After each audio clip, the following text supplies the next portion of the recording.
ও hello, আসসালামু আলাইকুম। আছেন তো বেগুন বালা? আয় কিন্তু বালা আছে। বালা ন থাকলে কি আর ইচ্ছা কাম করিবার লাই আইছি নে, বুঝেনি তো। আওয়ান আই যে কামিয়ন দেখামু এখানে সে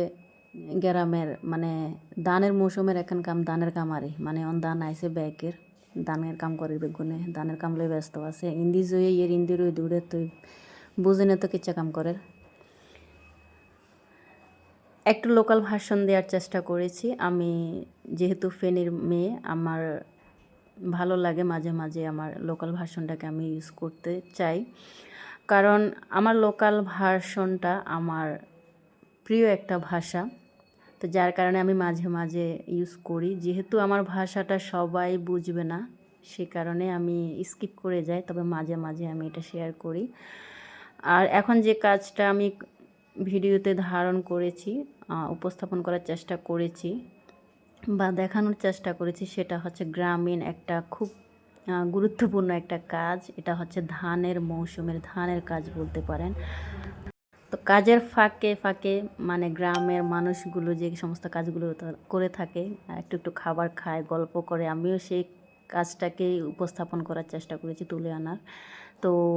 একটুকু ধান আমি বস্তার মধ্যে ঢুকিয়ে তারপরে আমি একটু খেতে আসছি সিঙ্গারা খাচ্ছিলাম রোদের জন্য কোনো অবস্থাতে সুবিধা পাচ্ছিলাম না খুব পরিমাণ রোদ খাবার শেষ এরপরে আমি যাচ্ছি আবার পরবর্তী কাজগুলো করার জন্য আর এই মৌসুমে বিশেষ করে বৃষ্টির মৌসুম তো এখন তো হঠাৎ বৃষ্টি হয় হঠাৎ খুব পরিমাণ রোদ হয় যার কারণে এই সময়টাতে গ্রামের মানুষগুলো ধানের সিজনের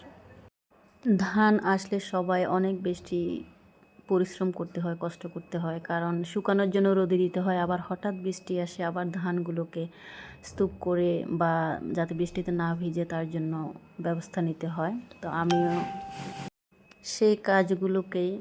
একটু তুলে ধরার চেষ্টা করেছি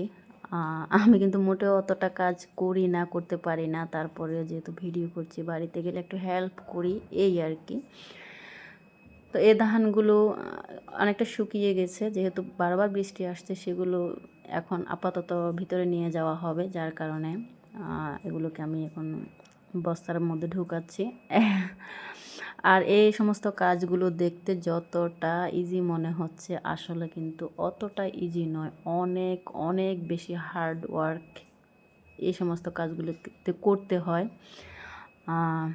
আমার অবশ্যই ভালো লাগে গ্রামীণ ঐতিহ্যটাকে তুলে ধরতে